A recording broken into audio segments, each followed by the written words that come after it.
amigos de Venezuela siempre, siempre Venezuela, con este tema de Guaco, iniciamos nuestra edición vespertina, como siempre, llevándoles a ustedes información, comentarios, noticias, música, entrevistas, todo lo que tiene que ver con Venezuela y su migración a lo largo y ancho del mundo. Lo hacemos con mucho cariño, mucho respeto para todos ustedes, a través de esta señal, 5 emisoras que se enlazan en señal abierta desde el Arauca binacional hasta Aruba, en todo el eje fronterizo binacional colombo-venezolano, llevándoles información, comentarios, noticias, música, entrevistas, llevándoles la mejor información en un trabajo en equipo en donde está Vanessa Chacón en la producción, Camilo García en redes sociales y apoyo técnico, nuestro equipo de operadores que desde las distintas emisoras amplifican nuestra señal, nuestro trabajo a través de las redes sociales, de Facebook Live, que nos permite estar en este momento en señal abierta y señal en vivo en diversas partes del mundo. También nuestro equipo de corresponsales que colaboran para llevarles a ustedes la mejor información, y este trabajo se hace bajo la coordinación de su servidor, Alan Peralta. Bueno, iniciamos con informaciones. Hoy hubo y todavía se realizan en algunas partes de Venezuela protestas por llevar adelante este tema tan importante como lo es la lucha por un salario mínimo justo, un salario adecuado, un salario digno para los trabajadores de Venezuela. Se cumple hoy precisamente un año desde el último aumento salarial decretado por el régimen de facto a 130 bolívares. Este decreto permitió elevar el salario mínimo de $7, en el que se encontraba en ese momento, a $30. Y los trabajadores públicos se concentraron en diversos puntos del país para recordárselo al gobierno. Ese mismo salario mínimo que llegó a representar $30, hoy representa apenas $5. Los trabajadores públicos se concentraron en diversos puntos de Venezuela, especialmente en las afueras del Ministerio de Trabajo, en la Plaza Caracas, para rechazar que el gobierno no escucha sus reclamos ni sus posiciones. En Venezuela se violan los derechos humanos porque no podemos comprar medicinas y tampoco comida.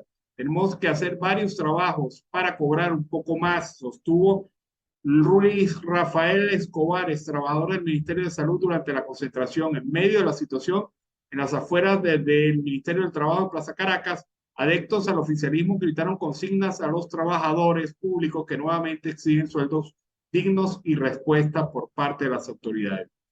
El salario mínimo en el sector público en Venezuela equivale actualmente a unos $5, un monto que se ha depreciado rápidamente debido a la inflación. Asimismo, el monto de la pensión estatal también equivale al salario. Los trabajadores exigen un contrato colectivo que les garantice las condiciones laborales justas y una educación de calidad para sus hijos. A pesar de la presión que han realizado para ir a un paro nacional, el gobierno todavía no le responde. El gobierno se ha quedado silencioso, callado, mudo frente a esta realidad, y las protestas avanzan y el pueblo sigue exigiendo posibilidades. El presidente de Chile, Gabriel Boric, señaló y responsabilizó a Bolivia y a Venezuela de obstruir la expulsión de migrantes. ¿Por qué dice esto Boric? Están sorprendidos por que se ha suspendido el proceso de expulsión de migrantes irregulares a través de la frontera común entre Bolivia y Chile. Boric dice que ha encargado a su ministro de la Cancillería retomar las conversaciones para formalizar los mecanismos de retorno y de expulsión de estos migrantes. El mandatario ha dicho que ha dado instrucciones a su nuevo canciller para retomar las conversaciones con los países vecinos, especialmente con Bolivia, con quienes no tenemos relaciones diplomáticas desde el año 1978 y que hoy en día nos está llevando adelante la reconducción de los ciudadanos venezolanos y colombianos que entran a la frontera. Es decir, están impidiendo que sean deportados en la frontera.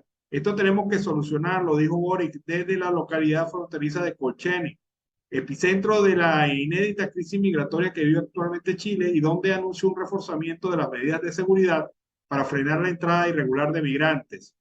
El norte de Chile lleva desde el año 2021 sumido en una fuerte crisis migratoria tras la llegada masiva de personas por distintos pasos clandestinos, la mayoría de ellos de nacionalidad venezolana.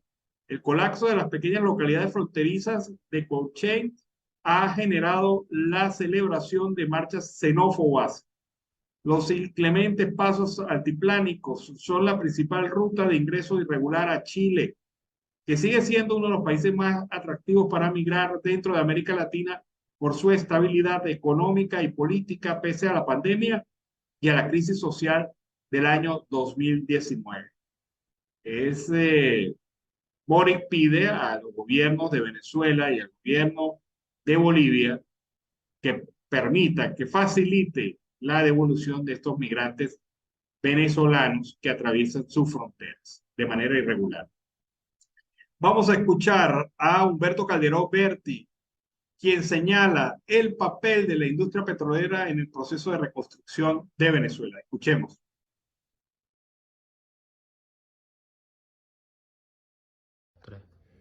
Así como el petróleo fue determinante en la modernización del país, que permitió que Venezuela pasara de ser un país agrícola, pecuario y atrasado a una sociedad pujante, con progreso social y con modernidad, así será en la reconstrucción de Venezuela.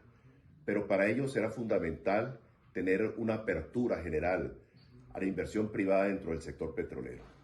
En todos los estadios de la industria, en la exploración, la producción, la refinación, el transporte y también la comercialización y en el mercado interno. Pero para que eso se produzca es necesario tener una nueva ley de hidrocarburos que permita seguridad jurídica, que sea atractiva para los inversionistas nacionales e internacionales y por supuesto para que permita la organización institucional del sector con un Ministerio de Energía y Minas, con una Agencia Nacional de Hidrocarburos, pero también con un Petróleos de Venezuela, que tendrá que ser totalmente redimensionada. Tendrá que quitársele de su responsabilidad a las 200 y tantas empresas que tienen en estos momentos. La mayoría de ellas no son de su atinencia ni de su competencia. Modernizarla, redimensionarla, achicarla, en el entendido que va a ser muy difícil tener al petróleo de Venezuela que tuvimos antes. Pero el día D+1 vamos a tener que contar con esa industria, con la participación de los venezolanos que fueron expulsados de ella, que va a ser determinante, pero también con la participación del sector privado nacional e internacional en las distintas actividades, como dije anteriormente. Y para ello es esencial que se produzca un cambio político. Si no hay un cambio político en Venezuela, la industria va a continuar su deterioro. La producción ha caído de 3.300.000 barriles a 600.000 barriles por día. Eso explica por qué en Venezuela hoy no tenemos gasolina y no tenemos combustible. Y también explica la carencia de gas en los hogares venezolanos. Para que eso se produzca, esa recuperación, será fundamental que tengamos conciencia plena de que el sector privado va a ser determinante, donde todos los actores van a ser necesarios. Bueno, para que ustedes vean la visión de Humberto Calderón Berti sobre el tema de la participación de la industria petrolera en el proceso de reconstrucción de Venezuela. La Embajada de los Países Bajos en Venezuela ha publicado a través de su página en Twitter una información sobre el proceso gradual de reapertura de la frontera, una situación que que ha sido una parte del proceso de reapertura de las fronteras entre los reinos de Países Bajos, que representa el ABC, Aruba, Bonaire y Curazao, y las costas venezolanas, la frontera marítima venezolana. Ha dicho el Reino de los Países Bajos que los venezolanos residentes que deseen visitar las islas caribeñas del Reino de los Países Bajos deben solicitar una visa que les permitirá una estadía máxima de 90 días. Estos son los pasos que deben seguir para solicitar la visa caribeña. Si usted tiene visa de múltiples de entradas, siguientes países, Estados Unidos, Canadá, Reino Unido e Irlanda, no tiene necesidad de solicitar esta visa especial del Reino de los Países Bajos. Solamente tendrá que mostrar su visa de los Estados Unidos, Canadá, Reino Unido o Irlanda. Usted no necesitará visado si tiene la nacionalidad y un pasaporte vigente de algunos de estos países también. Esa es la posibilidad. Si usted necesita solicitar un visado, le quiere los siguientes documentos: un pasaporte con al menos 2 páginas en blanco y 3 meses de vigencia a la fecha de finalización del viaje, 2 fotografías tamaño 3x5, las llamadas fotografías de pasaporte, que cumplan con los requisitos que impone el Reino de los Países Bajos, un itinerario de viaje como una reserva de avión. Se aconseja no comprar un pasaje hasta haber recibido el visado. Un seguro médico internacional de por lo menos $15,000 que cubra todas las partes caribeñas del reino. Solvencia económica: si va a realizar estadía en un hotel, copia de la reserva y un importe medio de $150 a $200 por día que se vaya a quedar. Puede demostrarlo con 3 estados bancarios recientes con su nombre. Si va a visitar familiares o amigos, una carta o correo electrónico de que se desprenda que va a alojarse con esa persona, además de un importe medio de $100 por día. Puede demostrarlo con 3 estados bancarios. El costo de la visa caribeña estará disponible en la página de tarifas de servicios consulares para Venezuela del Reino de los Países Bajos. Esta es la situación de las exigencias que hace el Reino de los Países Bajos una vez se ha reaperturado el proceso fronterizo, las fronteras entre ambos países. Toma en cuenta esta situación. Bueno, amigos, de Venezuela siempre, siempre Venezuela. De esta manera iniciamos el segundo segmento del programa en la tarde de hoy, como siempre llevándoles a ustedes la mejor información. Vean cómo son las cosas. La Constitución de la República Bolivariana de Venezuela, en el tema militar, le asigna a las Fuerzas Armadas un carácter totalmente apolítico. ¿Por qué? Por una razón lógica, porque no puede haber Fuerzas Armadas en Venezuela que tienen la autonomía de manejar las armas de la República, a las cuales se les ha entregado las armas de la nación. No pueden tener carácter político porque indudablemente eso sería un desequilibrio total y no sería democrático. Y estarían en contra del principio de equilibrio de poderes y estarían en contra del principio de respeto por la alternabilidad democrática. Así pensó el constituyentista cuando hizo la Constitución del 99 y previamente la del 61, que traían este contenido muy claro. En la Constitución del 99 se le dio posibilidad de tener derecho al voto a los militares por el concepto de que son ciudadanos también, pero no se les permite, según la Constitución, repito, manifestar contenido político ni convertir los cuarteles en un partido político. Pues bien, todo esto que les acabo de decir se les olvidó, pues le pasó por muy lejos al actual ministro de la Defensa, Vladimir Padrino López, el ministro del régimen de la Defensa, quien ha señalado hoy en el acto de clausura del 10º aniversario de la muerte del expresidente Hugo Chávez, que la Fuerza Armada Nacional Bolivariana comparte la ideología del chavismo, es decir, es chavista. Y no tenía necesidad de decirlo, pero por lo menos algo de rubor a la hora de manejar estos temas. Sin embargo, el irrespetuoso y violador de la Constitución, ministro de la Defensa, ha dicho: debemos sembrar a Chávez como lo hemos hecho durante los últimos años, sembrarlo en cada cuartel, en cada aula de clases, en cada patio, en cada depósito, en cada tanque, en cada buque, en cada avión. Muy efusivo él con este aniversario. Pero sembrarlo no con una pancarta, una figura o una imagen, sino mucho más allá de eso, porque, lo repito, ha dicho el ministro de la Defensa, nadie en este mundo podrá sacar a Chávez del corazón de la Fuerza Armada Nacional Bolivariana. La ONG Control Ciudadano ha denunciado estas expresiones y en diversas oportunidades que desde la llamada Revolución Bolivariana que llegó al poder en 1999 se ha prevalecido una tendencia partidista dentro de la Fuerza Armada Nacional, convirtiéndolo en un claro violador del artículo 328 de la Constitución, que dice que la institución es esencialmente profesional sin militancia política. Pero parece que al ministro no le para la Constitución, como el resto de altos dignatarios chavistas. A juicio de la organización no gubernamental, uno de los cambios necesarios para reinsertar a los militares en la democracia y el carril institucional es prohibir el discurso partidista en las Fuerzas Armadas. Nicolás Maduro en repetidas oportunidades llamó a mantener la unión política, ideológica y moral, así como alejar cualquier fuerza divisionista del campo militar. Es decir, él también ratifica que se debe respetar la Constitución Nacional, la Constitución de la República Bolivariana de Venezuela, que es muy clara sobre el tema militar. Bueno, se han perdido 760.000 hectáreas de bosque en el periodo 2000-2020. 20 años hemos perdido casi 1 millón de hectáreas en Venezuela de bosques. Y esto ha ocurrido con mayor fuerza en los estados amazónicos de Venezuela. Es lo que dice el informe Cobertura del Suelo en la Amazonía Venezolana de SOS Orinoco, quien señala que esta pérdida de capa vegetal de hectáreas de bosque se debe a la expansión de las actividades agropecuarias, minería y en menor medida al desarrollo de infraestructura. No solo se han perdido bosques amazónicos, sino también 290.000 hectáreas de sabanas naturales.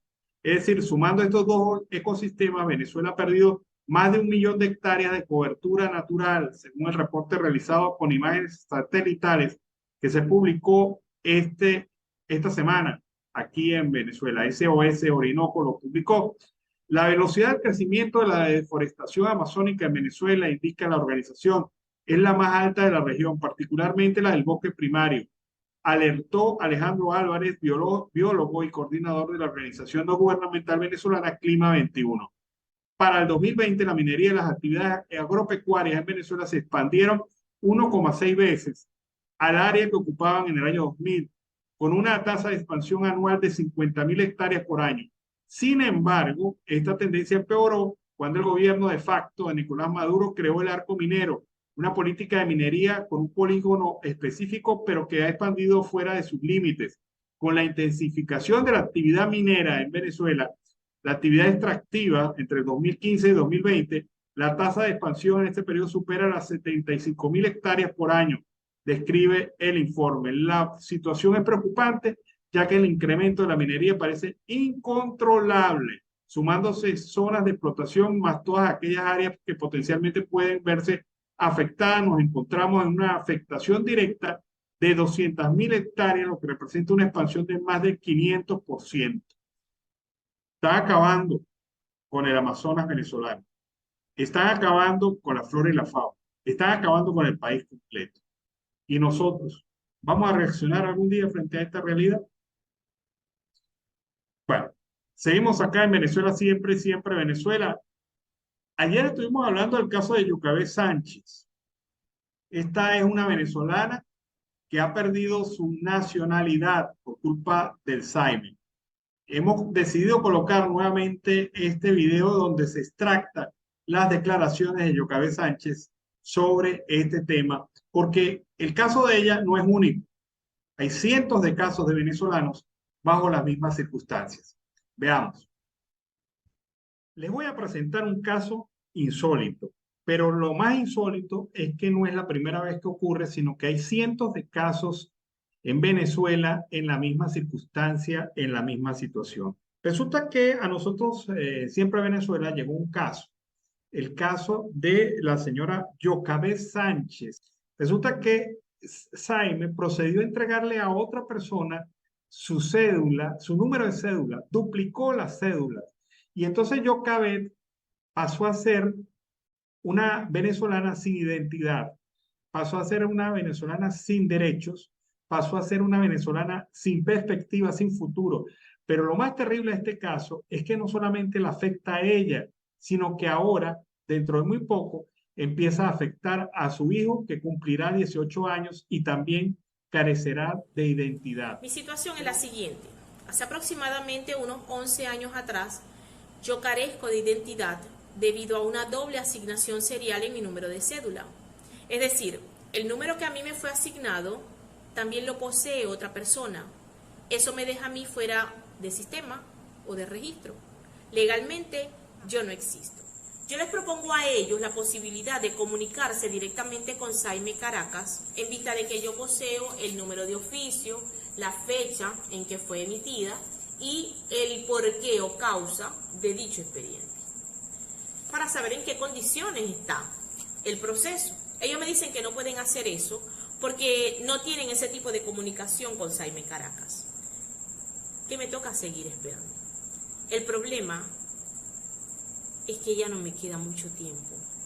En tan solo 2 meses mi hijo cumple los 18 años y al hacerlo él me va a perder los derechos de protección como adolescente.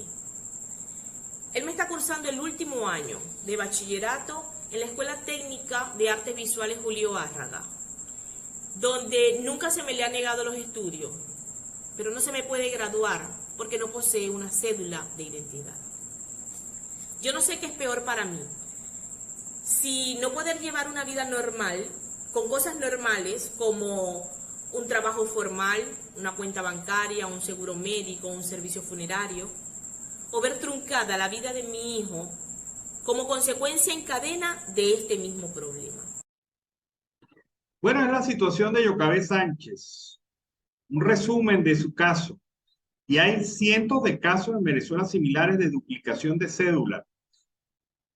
Y muchos venezolanos se han metido en problemas o han tenido problemas en Venezuela y en otras partes del mundo por esta situación que el SAIME no soluciona. Es increíble que después de 12 años a esta mujer no se le haya respondido claramente y se le haya solucionado su condición. Bueno, amigos de Venezuela siempre, siempre Venezuela, iniciamos así la segunda hora del programa en este horario de la tarde. El tercer bloque del programa, y lo hacemos como siempre con nuestro invitado en la sala, el señor Carlos Uzcategui El Miura, que nos acompaña a esta hora. Carlos, buenas tardes. Una feliz tarde para ti y la audiencia del programa Siempre Venezuela Radio. Espero que estés bien, Alan. Observando algo, te lo comento de una vez, varios sectores siguen con el mismo problema del servicio eléctrico, Alan, en la costa oriental del lago. Y cuando te hablo de la costa oriental del lago, estamos hablando que están a pagar hasta los balancines petroleros a esta hora. Y fuera de eso, no tienen el servicio de agua potable, porque tú sabes que la costa oriental del lago depende de la represa de Burro Negro, que es por vía de transformadores, es decir, por transmisión eléctrica. Esto es grave lo que están pasando esos 10 municipios de la costa oriental del lago, hasta la entrada del puente sobre el lago. Y hasta el momento he observado, y mucha gente ha hablado sobre el tema de los alcaldes que no se asoman ni siquiera a la hidrológica o a la represa para fomentar este grave problema, ya que, Alan, para que lo sepas tú, lo sepa la audiencia, se han robado las plantas de tratamiento de agua potable de la costa oriental del lago. No, una situación bastante grave y de muchos irresponsables que están al frente y al comando, tanto de la empresa hidrológica como de la empresa eléctrica. Porque has de creer que a pesar de todo lo que ha pasado, hoy, a esta hora, no hay ni un solo pronunciamiento oficial de las razones de la fluctuación eléctrica, de la intermitencia en el servicio y sobre todo de la ausencia de respaldo a los ciudadanos que hoy por hoy están atravesando una situación de escasez. Es más, yo creo que ni en los inicios de poblamiento de la zona oriental del lago de Maracaibo habían tantas necesidades como hay hoy. Recuerda que esa zona se pobló gracias al tema petrolero, pero esta zona, este poblamiento de esta zona se debía fundamentalmente a la intervención y a la acción de un Estado que les colocó servicios públicos y posibilidades para poder vivir, porque es una zona inhóspita muchas veces. Totalmente, eso es correcto lo que tú dices, porque fíjate algo, ¿no? Usted va a lo que es el centro de Tijuana, Ciudad Lagunilla, Cabima, aparte de que el calor es exorbitante, cuando hay temperaturas en Maracaibo de 42, 43 grados, en esa zona petrolera, Alan, es mucho más caliente, como el municipio de Tijuana, es calentísimo, y la gente no tiene ni siquiera cómo refrescarse, ya que habitualmente están sin servicio eléctrico.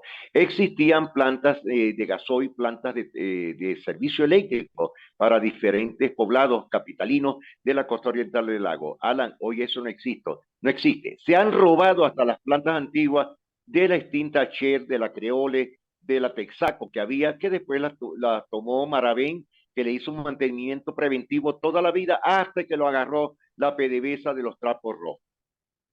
Bueno, pero sale ahora el régimen a decir, no, nosotros no hemos hecho nada porque no tenemos recursos por culpa de las sanciones.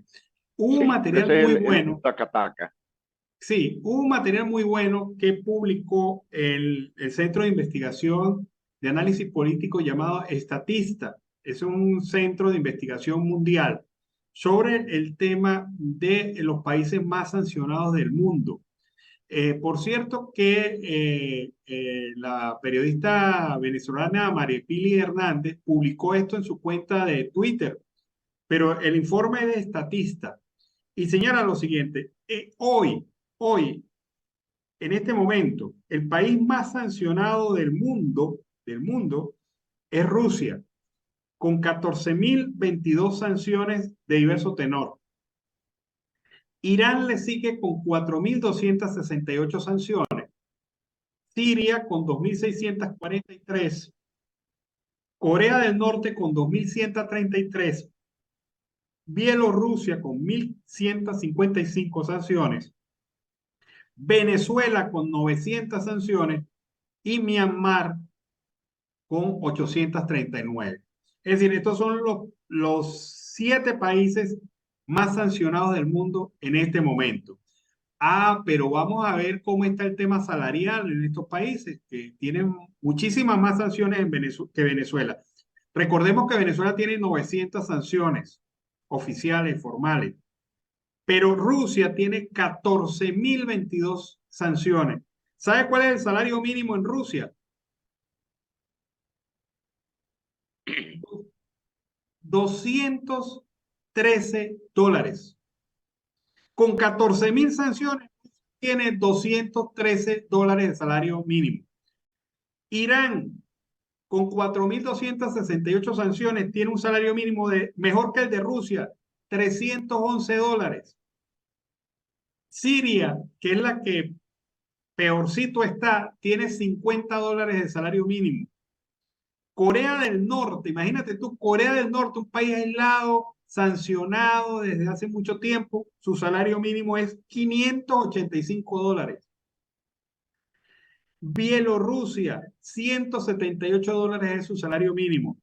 Y Myanmar, $200 es su salario mínimo. El salario mínimo en Venezuela, $5,10 mensuales. O sea, Y muy apurado.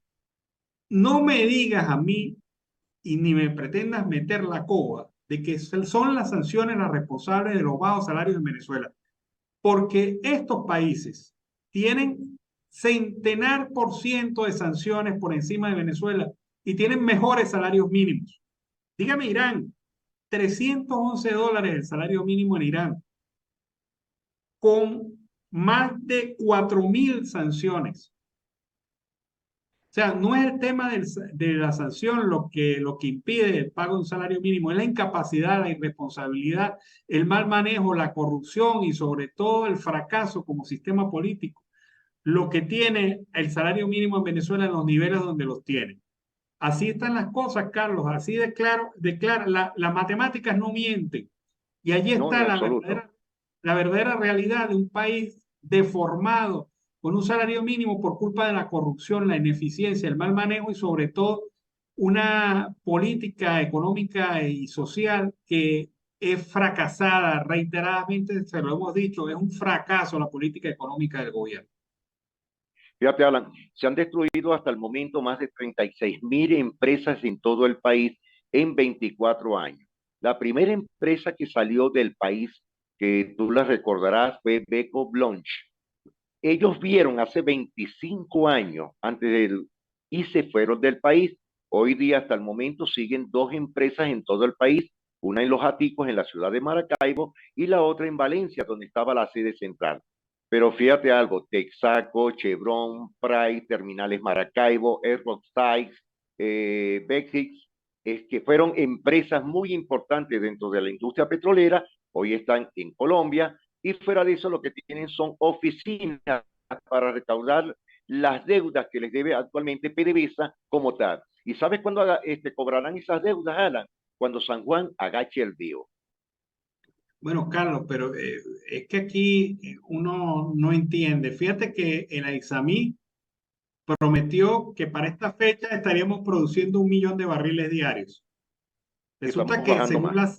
según las cifras de la OPEP, Venezuela está produciendo hoy 700.000 barriles diarios.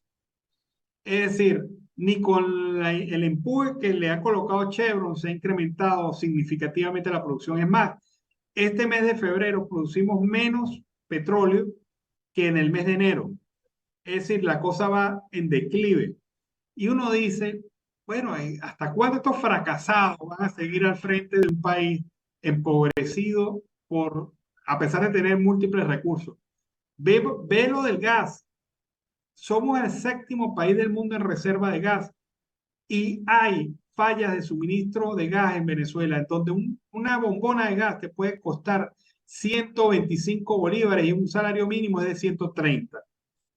¿Cómo se explica esto en este país que no sea otra explicación de un pésimo sistema de gobierno y una peor sistema económico, un peor sistema económico? O sea, no hay explicación posible, Carlos. Por eso es que la gente sigue en la calle y va a seguir en la calle, va a seguir protestando. Totalmente. La rebelión magisterial sigue en la calle, pero cada día esto se está radicalizando más. El deterioro de la vida y la eliminación de los derechos contractuales de los educadores es lo que ha empujado, es el carburante natural de este proceso. La propuesta de todos los docentes sigue en pie y ya empieza a coger fuerza esto de la marcha nacional hacia Caracas. Vamos a escuchar en este evento celebrado en la capital. Aquí nosotros tenemos que buscar un cambio, no dejarnos engañar que nos van a quitar la beca, que nos van a quitar la bolsa de comida, mentira, confiando y poniendo la fe por obra, pidiéndole a Dios, porque no es nada más con nuestra fuerza que vamos a luchar, primero con la fuerza de Dios. Amén. Amén. Yo le creo a Dios, y Dios dijo, voy a decir a toda que iba a poner gente de él, puesta por él ahí, tratador de Venezuela, porque es el que clama aquí, gente que buscan a Dios y le claman a Dios. Venezuela y Venezuela se va a prosperar. El pueblo no aguanta ya la maldad de esta gente, ha llegado a la presencia de Dios, hermano. Carlos, es el pueblo, el ciudadano común y corriente, el que ya está obstinado, cansado frente a estas circunstancias. Y eso es correcto, Alan, ¿no? Y fíjate que hoy en el transcurso del día han estado las protestas en pie de lucha. También están protestando el sindicato del Consejo Nacional Electoral del país, el sindicato de jubilados, pensionados a nivel nacional de CanTV. Y tú sabes que ese es un sindicato que es del gobierno, Alan, y han salido. Ya salió la primera que dio la cara, que me imagino que en cualquier momento la van a sancionar, o la van a votar, o la van a vetar, que es la secretaria general del sindicato de la Alcaldía de Trabajadores de la Alcaldía de Caracas. Lo mismo está ocurriendo con los sindicatos que están afiliados netamente al Metro de Caracas y al Metro de Maracaibo. Es decir, ya la gente se hastió, está mamada, está obstinada, no quiere saber nada ya de este régimen y están en la calle. Alan, son $5.10. Es decir, con eso lo único que puedes comprar es un paquete de harina pan, una ralladura de queso, medio cartón de huevo, 2 culé o 2 guarapitos y media panela. Más nada. Están totalmente en la desidia económica de cada familia.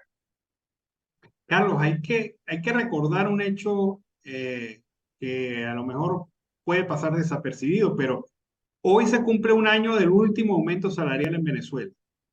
De los 130 bolívares. De los 130 bolívares que en ese momento representaban $30. Sí, correcto. Hoy, esos mismos 130 bolívares representan $5,10.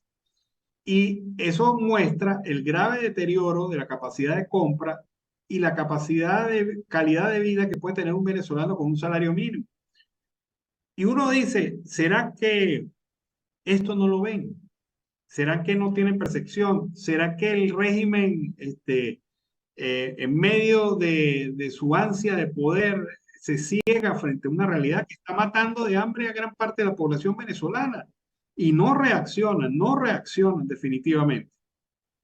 No, y lo más bravo del caso es que, como siempre lo has dicho tú, Alan, no una vez, sino cantidades y reiteradas veces, ¿dónde están los balances del Banco Central de Venezuela, Alan? ¿Dónde están esos insurrectos de esa manera de poder decir, pasó esto, hay esto? Es decir, desde 2015, si no me equivoco, ¿verdad? Sí, o sea, las estadísticas del Banco Central de Venezuela desaparecieron en sus indicadores básicos hace mucho tiempo, pero desaparecieron por una situación bien clara, una situación en donde ellos pretenden ocultar la verdad. Pero con esto que están haciendo, ahuyentando el capital serio que pudiera invertir en Venezuela, porque la gente, el inversionista extranjero viene y busca los indicadores del Banco Central y de todos los actores económicos. Pero si no te consigue con esos indicadores, no, es muy posible, 95% de probabilidad que tú no inviertas.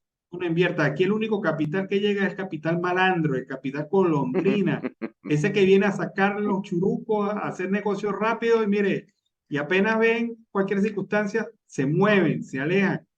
Ese es el capital malandro que en muchas economías ha quebrado economías totales en países más desarrollados económicamente que Venezuela del día de hoy. Oye, Alan, pero ¿cuánto costaría el supertanquero petrolero, tanto con gasoil, gasolina y petróleo crudo hacia la isla de Cuba? ¿Cuánto cuesta ese desembarque, esa ida, ese costo, tanto costos hombre, costos oficiales y costos de instalación para poder surtir de petróleo, de gasolina, de combustible a la isla de Cuba? ¿Quién paga eso? Bueno, yo no tengo idea del costo económico, pero sí sé del costo político. La gente está muy molesta porque mientras tú estás haciendo cola para cargar combustible, siendo transportistas y que llevas alimentos que se pueden perder porque no tienes combustible, entonces te llega la noticia que mandamos full oil, mandamos diésel al mercado de Cuba porque ellos, pobrecitos, necesitan apoyo del régimen venezolano. ¿Y los venezolanos dónde están en ese marco de prioridades? Los venezolanos dónde se encuentran en esa relación, en esa ecuación política del régimen de facto. Indudablemente que la ubicación es muy lejana a los primeros lugares. Total. Oye, pero es lamentable, ¿no? Ver cómo han destruido todas las plataformas económicas financieras del país: acero, hierro, petróleo, minería, agricultura, ganadería. Es decir, que estamos por debajo de muchos niveles económicos, financieros y empresariales de todo el mundo, ni siquiera antes de decir Latinoamérica, Alan. Es decir, que nosotros estamos en un puesto muy por detrás. Sí, y somos el país de 190, somos el país 186 en libertades económicas. O sea, es Imagínate. una circunstancia que te habla claro de cómo ve el exterior a Venezuela. Carlos, sigue la rebelión magisterial y esta se va a radicalizar. Ellos han indicado que ante el silencio de Maduro, quien es responsable del deterioro de la calidad de vida, los educadores van a realizar acciones cada vez más contundentes. Esta es la respuesta que le dan los docentes de Caracas a Venezuela. Está tomando fuerza en los estados del país la toma de Caracas. Vamos a ver esta declaración. A nivel nacional. Y eso significa que tenemos que radicalizar más las acciones de protesta. Y es la información que les voy a decir. A nivel nacional, en esa reunión de directiva nacional, se hizo una evaluación de todas las seccionales del país. Bueno, hablan de radicalizar acciones. Yo creo que se están agotando los pasos y el gobierno está creando las condiciones para que esto suceda. Intencional o no intencionalmente, pero vamos en marcha a la hora cero y vamos en marcha hacia la toma de Caracas, un evento al cual el gobierno le teme en un momento en el cual ni los militares Por supuesto. están de acuerdo con el gobierno. Oye, ¿sabes qué me llamó la atención de este video? No lo había visto, Alan. Que ahí está el profesor Benson Castillo, estaba atrás del funcionario. ¿Y tú sabes cuál es el rango del profesor Benson Castillo? Del Partido Comunista de Venezuela, pero ante todo es maestro, es maestro. Eliminemos la posición, pero No lo había vuelto a ver en muchos años. Me asombró bastante ver a este personaje que tiene criterio, Alan, porque lo conozco, tiene criterio formal como gremialista. Y está en ello, a pesar que el Partido Comunista también le están dando más palo que una gata al lado. Bueno, pero es que, Carlos, ¿qué hace? Mira, volvemos a lo mismo, el tema que hemos planteado durante los últimos días. Este no es un tema exclusivamente político, es un tema de supervivencia, De de cómo, subsistencia. de cómo subsiste con un gobierno que a través de su gestión lo que ha hecho es empobrecerte y destruir tu capacidad de compra y tu calidad de vida. O sea, aquí la única posibilidad real que hay de una dignificación salarial en Venezuela es a través del cambio de gobierno, no hay otra, no hay No hay otra, otra, porque no queda de lo, otra. lo ha dicho la propia, Patines lo dijo aquí en este programa, José Patines, de la dirección de este De la movimiento. coalición. Sí, ha dicho, Patines dijo, mire, es que no es un tema salarial, es un tema de cambiar un sistema político que nos está empobreciendo. Y es la verdad. El pueblo, la gran mayoría del pueblo venezolano se empobrece, pero una élite se enriquece cada vez más de ese chupe de los recursos que se tiene de manera irregular, de ese manejo tan deplorable del poder, de esa persecución, de ese control social que se pretende implementar.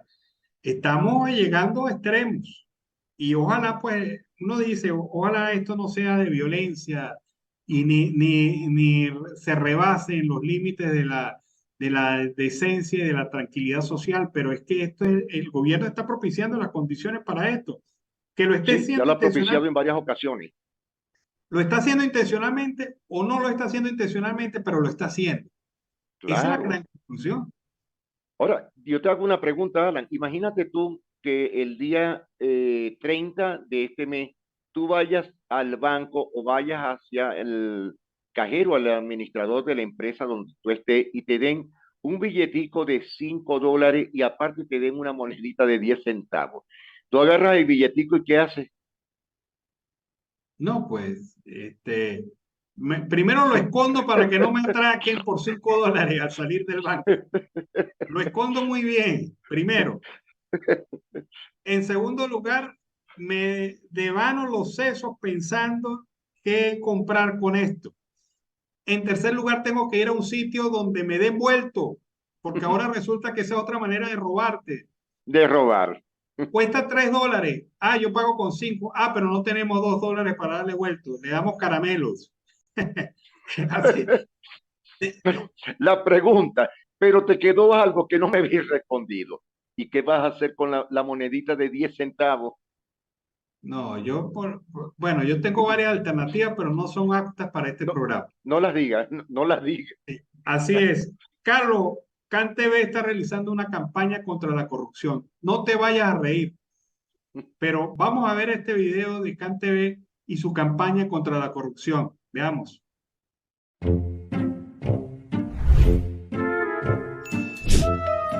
Señor, Dígame. sabe, no tengo ni tono en el teléfono ni señal de internet. ¿Cuánto me cobra por solucionarme eso? Pero usted hizo el reporte. No, es que no tengo internet. De verdad que eso me tiene loca, lo de las tareas de los niños. Mire, yo pago, dígame cuánto es y yo pago. Señora, nosotros no tenemos permitido cobrar. Si aceptamos su dinero, estaríamos cayendo en un delito. Y usted también.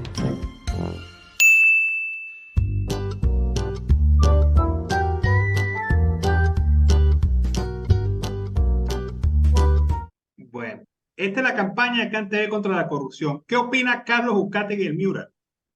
Hermano, lo voy a decir sin pelos en la lengua, arrimpelado.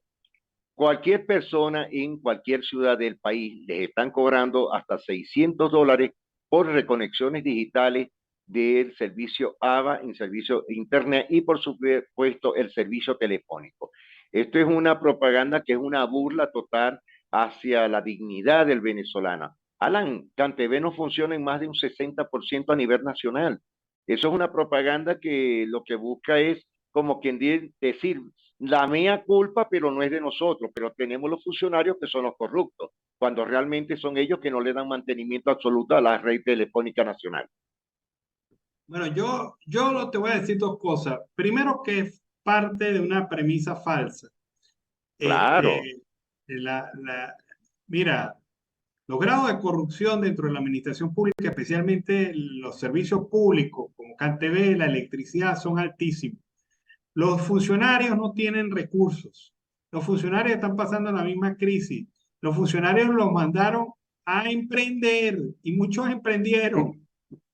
Y hasta en la cuña, el que tenía el teléfono en la mano se quedó pensando. Fue el otro el que dijo algo. No fue él. no fue él. No fue él.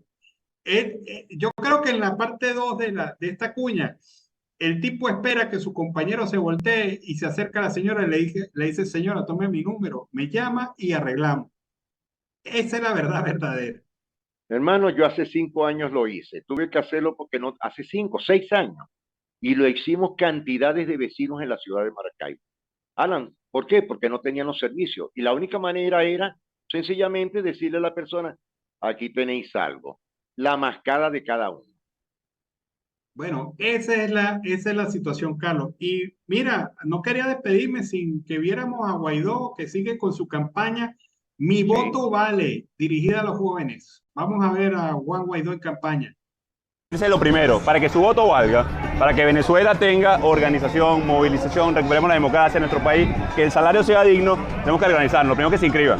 Hoy apenas hay 24 puntos a nivel nacional, tenemos que presionar para que abran y los jóvenes, ustedes, se pueden inscribir. Les digo algo, coño, y me emociona. Su primer voto significa el cambio de este país.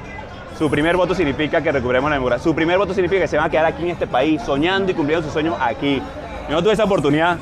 Yo lamentablemente mi primer voto no fue lo que esperaba. Pero ¿sabes qué? No dejamos de luchar.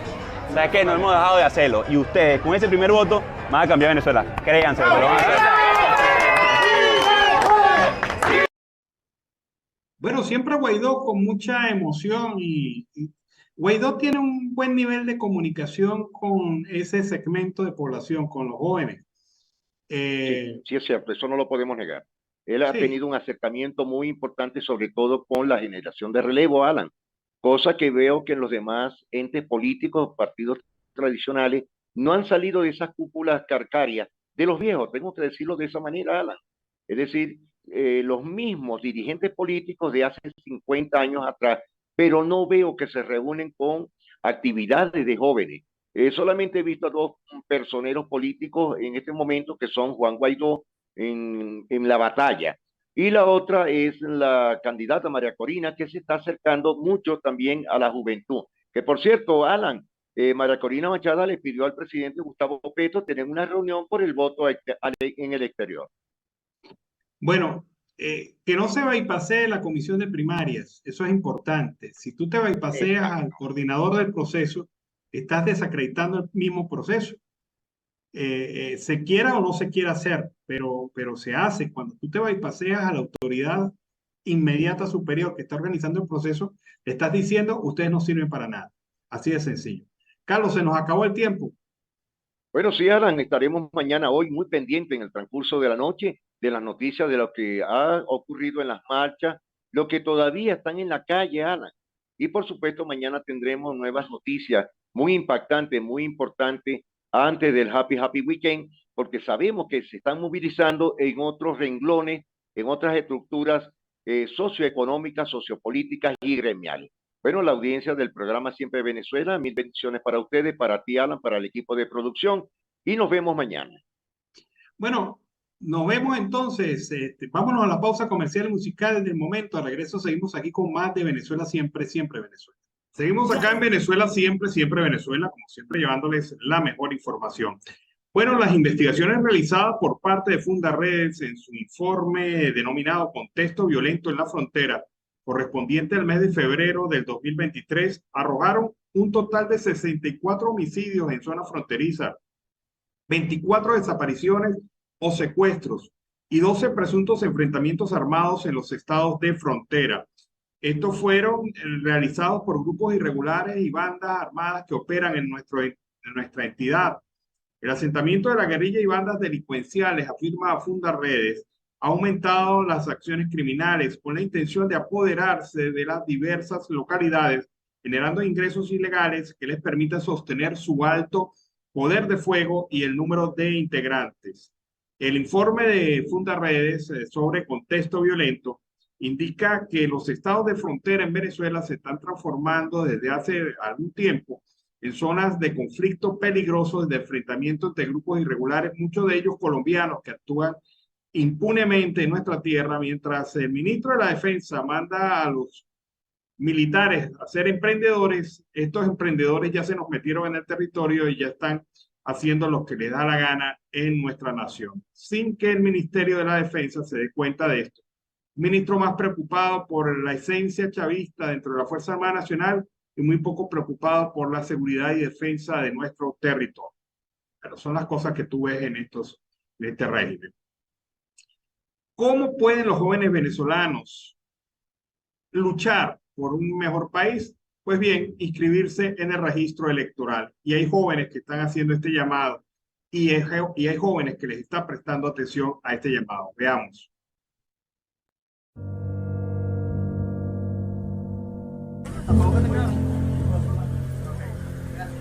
¿Qué esperas tú con tu primer voto? Bueno, yo espero con mi primer voto generar un cambio más que todo y hacer valer nuestros derechos, un cambio como país. ¿Por qué te inscribes hoy en el CNE? Porque quiero hacer valer mis derechos y tener la oportunidad de poder elegir.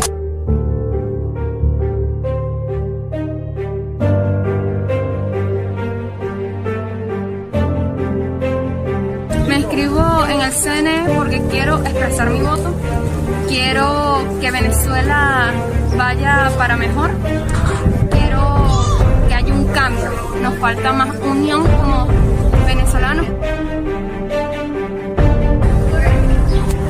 ¿Por quién vas a votar en esta primaria? Voy a votar por Juan Guaidó. Para construir un país mejor. Bueno, es la situación entonces que presentan los jóvenes venezolanos, su deseo de votar y participar.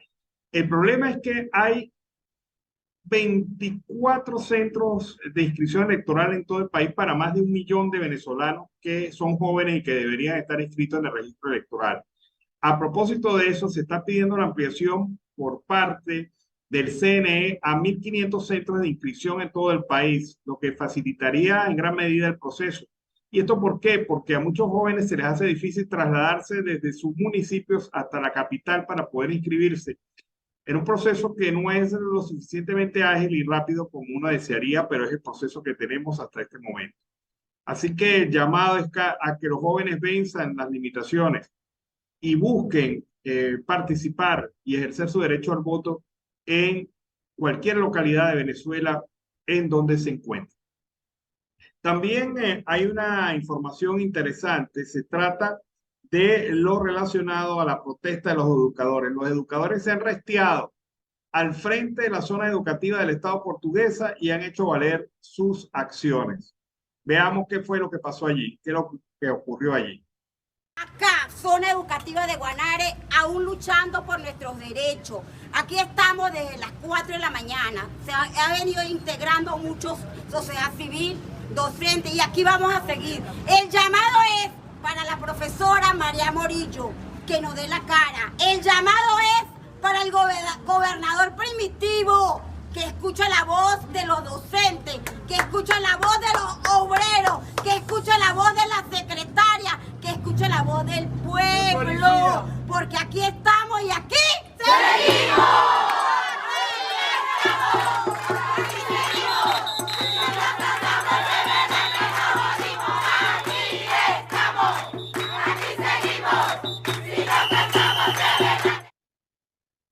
No hay que negarlo, pero los educadores venezolanos han sido batalladores en esta lucha por reivindicaciones salariales, y tan batalladores han sido que han motivado a otros movimientos gremiales a manifestarse. El tema inagotable de las colas por la gasolina. Hoy en Valencia, frente a la estación de servicio El Bohío, se armó una mega cola de vehículos buscando combustible. En Oriente, en Cumaná y en Barcelona, Estado Anzoátegui, se vive la misma circunstancia.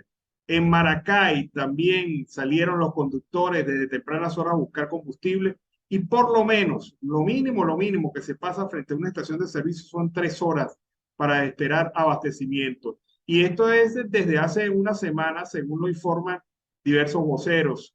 Se confirmó que las estaciones de servicio subsidiadas están cerradas y las llamadas premium se encuentran abarrotadas de automóviles y motos. Usuarios han coincidido en que se debe esperar por lo menos 2 horas para llenar los tanques de los vehículos a precio internacional, esto en la ciudad de Maracay, lo que causa retrasos en las actividades cotidianas. Al recorrer varias estaciones de servicio de esta ciudad, se contabilizaron más de 500 carros en espera en cada una de ellas. La situación es grave y difícil.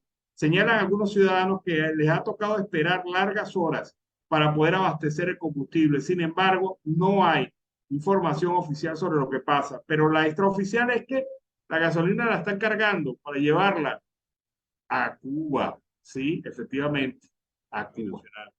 Con ese reporte despedimos nuestra edición vespertina del día de hoy. Como siempre lo hemos hecho con mucho cariño, mucho respeto para todos ustedes. Un equipo que trabaja, allí está Vanessa Chacón en la producción, Camilo García en redes sociales, nuestro equipo de operadores en las distintas emisoras que se enlazan para llevar a cabo esta señal. También nuestro equipo de corresponsales en Colombia, Venezuela y otras partes del mundo, todo bajo la coordinación de su servidor Alan Peralta. Les recuerdo nuestras redes sociales, en Instagram, en Facebook, en Twitter, Siempre Venezuela Radio. Nuestra opción comunicacional en el canal YouTube Siempre Venezuela. Nuestro equipo también que trabaja fuertemente en redes sociales y en la página web siemprevenezuelaweb.com y también nuestra señal en vivo a través del Facebook Live, como siempre lo hacemos en nuestros horarios. Les recuerdo, mañana están invitados a escuchar nuestra edición Aruba en la mañana, nuestra edición de 12 a 2 de la tarde, horario colombiano, y de 4 a 6, la edición vespertina de Siempre Venezuela. Visítenos a través de nuestras redes sociales para darnos su opinión sobre nuestro programa y también ayudarnos a la producción del mismo. Nos despedimos, que tengan muy buenas noches. Hasta mañana. Siempre Venezuela es un programa que te brinda las mejores noticias, comentarios, análisis, entrevistas y música. Información sin censura en la voz de los protagonistas. Todo un equipo de producción de primer nivel. Siempre Venezuela. Lo encontrarás en las radios de tu preferencia. O si no, visítanos en nuestras plataformas digitales. Siempre Venezuela Radio. En Instagram, Facebook y Twitter. De lunes a viernes le decimos lo que en Venezuela prohíben. Porque somos Venezuela Siempre, Siempre Venezuela.